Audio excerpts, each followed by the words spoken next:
कर्मण्येवाधिकारस्ते मा फलेषु कदाचन मा कर्मफलहेतुर्भूः मार्ते संगोष्ठु कर्मणि।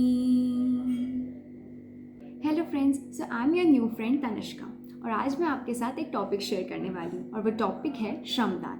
सो श्रमदान को हम दो पार्ट्स में पढ़ेंगे। पहला पार्ट डेफिनेशन के थ्रू और दूसरा पार्ट भगवद गीता के थ्रू।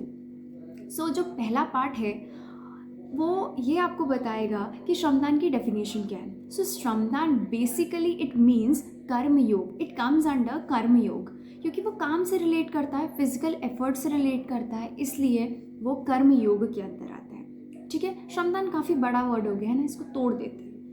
तो इस तरीके से तोड़ते हैं हम, श्रम प्लस दान इक्वल्स टू श्रमदान।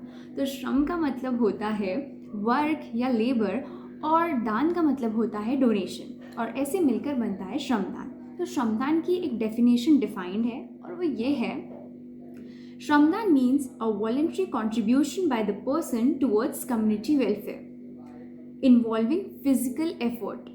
It is a way of helping our community and contributing to help and change the environment around us.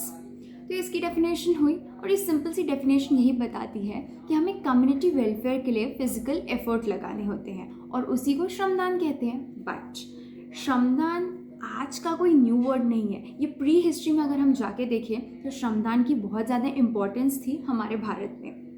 Bharat की अनेक महत्वपूर्ण परंपराओं में से एक श्रमदान भी एक बहुत बड़ी परंपरा रही है। और अगर हम पास्ट हिस्ट्री में जाकर देखें तो जो श्रमदान की डेफिनेशन है वो ये है, श्रमदान का सीधा साधा यह अर्थ होता है कि स्वार्थ रहित होकर जन कल्याण के कार्यों में लग जाना। और ये जो स्वार्थ रहित वर्ड है ना, ये काफ़ी छोटू सा है बट ये बहुत ज़्यादा इम्पॉर्टेंट वर्ड है। इसी पे पूरी की पूरी श्रमदान की जो भी कंसेप्ट है वो इसी पे बेस्ड है। और जो मैंने स्टार्टिंग में आपको श्लोक कहा था ना, आप सोच रहे होंगे वो श्लोक क्या था और क्यों बोला गया ऐसा कुछ ना। तो वो जो श्रमदान का मैंने श्लोक बोला था वो एक्चुअली मैं ना श्रमदान के लिए ही श्लोक था, और वो श्रमदान का जो मैंने श्लोक लिया था वो मैंने अपनी सबसे पसंदीदा बुक भगवद गीता से लिया था। तो ये रही भगवद गीता। और सबसे पहली चीज़ जो आपको हमेशा याद रखनी है अपनी लाइफ में ये है कि Bhagavad Gita is not a religious book, okay. It is a book which give you the way to live your life, okay. आपके जितने भी प्रॉब्लम्स हैं और जो भी कन्फ्यूजन्स हैं उन सब के सोल्यूशन भगवद गीता में है। तो जो वो श्लोक था वो भगवद गीता के चैप्टर 2 का श्लोक था और वो 47वां श्लोक था भगवद गीता का। तो वो श्लोक ये था, कर्मेण वाधिकारस्ते मा फलेषु कदाचन मा कर्म फल हेतुर्भू मार्ते संगोष्ठु कर्मणि। इसका मतलब होता है, तुम्हें अपना कर्म कर्तव्य करने का अधिकार है, किंतु कर्म के फलों को तुम अधिकारी नहीं मानोगे। जो आपने कर्म किया उसके आप अधिकारी नहीं हो।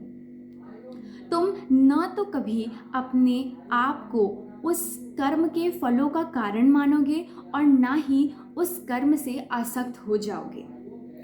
तो जब आप जैसे आप श्रमदान कर रहे हो, फॉर एग्जाम्पल आप रोड से जा रहे हो और वहाँ पे एक बूढ़ी महिला वो बेसहारा है, उसे हेल्प चाहिए, आपने उन्हें हेल्प कर दी। बट जब आप वापस आओगे ना उन्हें हेल्प करके, आपके दिमाग में दो बातें आएंगी। वो एक कि वाह मैंने कितना अच्छा काम किया है, मुझे भगवान जी कुछ तो देंगे ना इसके बदले में, इतना अच्छा महान काम किया है तो मुझे भगवान जी कुछ तो देंगे।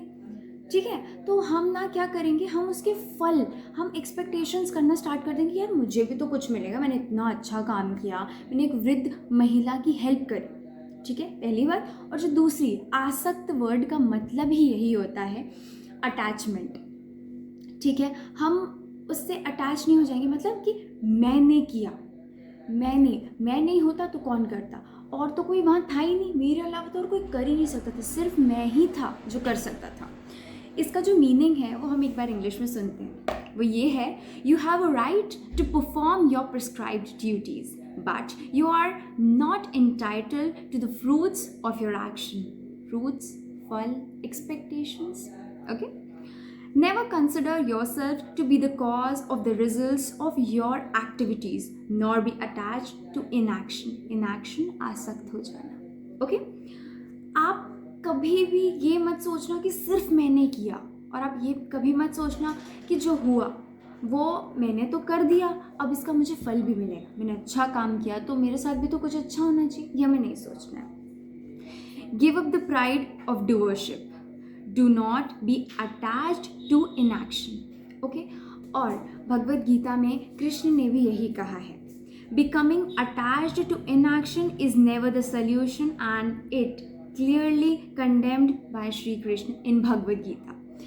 श्री कृष्ण ने भगवद गीता में भी यही कहा है, जो आप ये फिजिकल एफर्ट लगा रहे हैं कम्युनिटी वेलफेयर के लिए, मतलब उसे हम कंसिडर करते हैं एज अ श्रमदान. तो कृष्ण जी श्रमदान के बारे में ये बता रहे हैं कि जब आप निस्वार्थ भावना के साथ किसी की हेल्प करते हो तो वो श्रमदान कहलाएगा, अदरवाइज वो श्रमदान नहीं होगा.